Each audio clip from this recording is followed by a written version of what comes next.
अस्सलाम वालेकुम गाइस। तो आज हम प्रोटीन्स के बारे में पढ़ेंगे। प्रोटीन्स क्या चीज़ है, प्रोटीन्स क्या काम करते हैं, प्रोटीन्स हमारे जिस्म में क्या क्या अहम काम करता है और किस तरह काम करता है।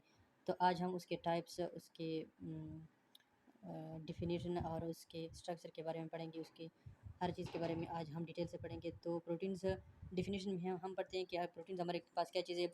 एक बायोलॉजिकल मॉलिक्यूल्स है। बायोलॉजिकल मॉलिक्यूल्स का मतलब है कि ये वो मॉलिक्यूल्स है जो हमारे पास ज़िंदा है, जो हमारे पास हमारे जिस्म में ज़िंदा चीज़ के तौर पर काम करते हैं। तो प्रोटीन्स हमारे पास क्या चीज़ है। दूसरा ये कि प्रोटीन्स हमारे पास पॉलीमर्स होते हैं of repeating unit called amino acids. तो हमारे पास प्रोटीन्स पॉलीमर होते हैं। पॉलीमर्स हमारे पास क्या चीज़ होती है, तो वो हम पढ़ते हैं बाद में। पहले हम जो है ना इसकी डिफिनीशन के बारे में पढ़ते हैं। तो हम पॉलीमर्स, पेप्टाइड बॉन्ड और अमीनो एसिड्स के बारे में पढ़ लेंगे तो हमें पता चलेगा कि प्रोटीन्स हमारे पास क्या चीज़ है। तो आए हम जो है ना पॉलीमर्स, पहले हम पॉलीमर्स को पढ़ते हैं। पॉलीमर्स हमारे पास क्या चीज़ है। पॉलीमर्स मॉलिक्यूल्स टुगेदर, बहुत सारे मॉलिक्यूल्स जो एक दूसरे से बहुत दूर होते हैं तो वो आपस में मिलकर क्या चीज़ बना लेते हैं, वो आपस में मिलकर एक बड़ा मॉलिक्यूल बना लेते हैं, तो उसको हम पॉलीमर्स कहते हैं। ठीक है। तो पॉलीमर्स हमारे पास क्या चीज़ है। छोटे छोटे मॉलिक्यूल्स जो एक दूसरे से दूर होते हैं तो वो हमारे पास होते हैं मोनोमर्स। हमारे पास पॉलीमर्स जो है ना, फिर से बता देता हूँ कि हमारे पास पॉलीमर्स क्या चीज़ है। पॉलीमर्स हमारे पास वो चीज़ें होती है जो मॉलिक्यूल्स एक दूसरे से बहुत दूर होते हैं, छोटे छोटे मॉलिक्यूल्स, और वो एक दूसरे के नज़दीक आ जाते हैं और आपस में जुड़ जाते हैं, तो वो हमारे पास क्या बन जाते हैं, पॉलीमर्स बन जाते हैं। अब अमीनो एसिड्स हमारे पास क्या है। अमीनो एसिड्स हमारे पास एक बिल्डिंग ब्लॉक के तौर पर काम करते हैं। प्रोटीन में बिल्डिंग ब्लॉक के तौर पर काम करता है। क्या काम करता है, अमीनो एसिड काम करता है। तो मिसाल ले लो कि हम कोई स्ट्रक्चर या कंस्ट्रक्शन का काम करते हैं तो हमारे पास जो ईंटें होती हैं वो हमारे पास बिल्डिंग ब्लॉक का काम करते हैं। एक दीवार के लिए, एक रूम के लिए या किसी बिल्डिंग के लिए हमारे पास वो ईंट जो है ना एक अमीनो एसिड के तौर पर काम करती है। तो प्रोटीन का फार्मूला कैसा है। फार्मूला ये है कि कार्बन के साथ जो चीज़ें जुड़ेंगी, ये बाकी चीज़ें, जो भी चीज़ें उसके साथ जुड़ी हुई होंगी ना, लेकिन बाकी चीज़ें ऐसी ही रहेगी, लेकिन आर क्या होगा, आर होगा वेरिएबल। उसके साथ कोई भी चीज़ जुड़ सकती है। आर की जगह आप जो है ना ऑक्सीजन, हाइड्रोजन, किसी भी चीज़ को ले सकते हैं। पेप्टाइड बॉन्ड हमारे पास क्या चीज़। पेप्टाइड बॉन्ड हमारे पास वो चीज़ें जो मॉलिक्यूल्स आपस में जुड़ जाते हैं, तो ये पेप्टाइड बॉन्ड की वजह से आपस में जुड़ जाते हैं।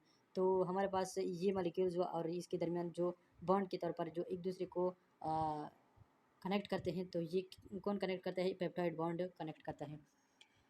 अब हम पढ़ते हैं कि प्रोटीन्स हमारे जिस्म में कितने होते हैं। हमारे जिस्म में प्रोटीन्स 20 अमीनो एसिड्स पाए जाते हैं। हमारे जिस्म में 20 अमीनो एसिड्स पाए जाते हैं। टाइप्स की बात करते हैं तो टाइप्स हमारे पास है dipeptide, tripeptide and polypeptide. Dipeptide हमारे पास दो मॉलिक्यूल आपस में जुड़ने के बाद क्या बन जाते हैं, डाईपेप्टाइड। ट्राईपेप्टाइड हमारे पास जब 3 मॉलिक्यूल आपस में जुड़ जाते हैं तो ट्राईपेप्टाइड बना लेंगे। पॉलीपेप्टाइड हमारे पास बहुत सारे मॉलिक्यूल आपस में जुड़कर क्या बना लेंगे, हमारे पास बना लेंगे पॉलीपेप्टाइड। तो प्रोटीन्स की डिफिनीशन हम यूँ करेंगे कि पॉलीमर्स हमारे पास जो छोटे छोटे मॉलिक्यूल्स होंगे वो रिपीटिंग यूनिट का काम करेंगे, यानी वो आपस में जो छोटे छोटे मॉलिक्यूल वो आपस में जुड़ेंगे जुड़ेंगे जुड़ेंगे, अमीनो एसिड बना लेंगे। इसी अमीनो एसिड से हमारा जो है ना प्रोटीन बनता है।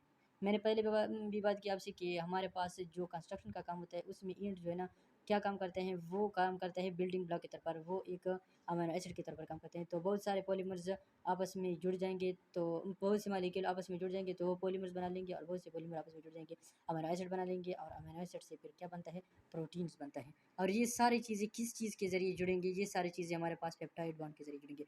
तो इंपॉर्टेंस में हम क्या पढ़ेंगे, इंपॉर्टेंस में हम जो है ना अब हम पढ़ते हैं कि प्रोटीन्स हमारे पास कौन सा काम करते हैं।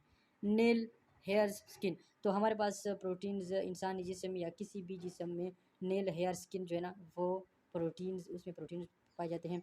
डिफेंस प्रोटीन के तौर पर काम करते हैं, यानी डिफेंस, तहफ़्फ़ुज़ देना, प्रोटेक्ट करना, जो है ना हमें जो है ना प्रोटीन्स प्रोटेक्ट करता है, डिफेंस करता है। तो ये डिफेंस प्रोटीन हमारे पास कौन से हैं, जो एंटीबॉडीज़ होते हैं, जो हमें डिजीज़ से बचाते हैं, तो वो हमारे पास क्या हो गए, डिफेंस प्रोटीन्स।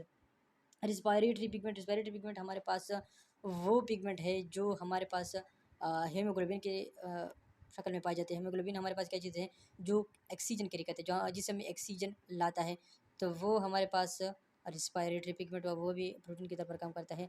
और बाकी हमारे पास जो मालिक्यूल्स ब्रेकडाउन का काम करते हैं। जो मॉलिक्यूल्स तोड़-फोड़ हो जाते हैं, बिगड़ जो लार्जर मॉलिक्यूल होते हैं वो टूट कर छोटे मॉलिक्यूल्स में तब्दील हो जाते हैं, तो वो हमारे पास एंजाइम्स है, तो एंजाइम्स में प्रोटीन्स पाए जाते हैं।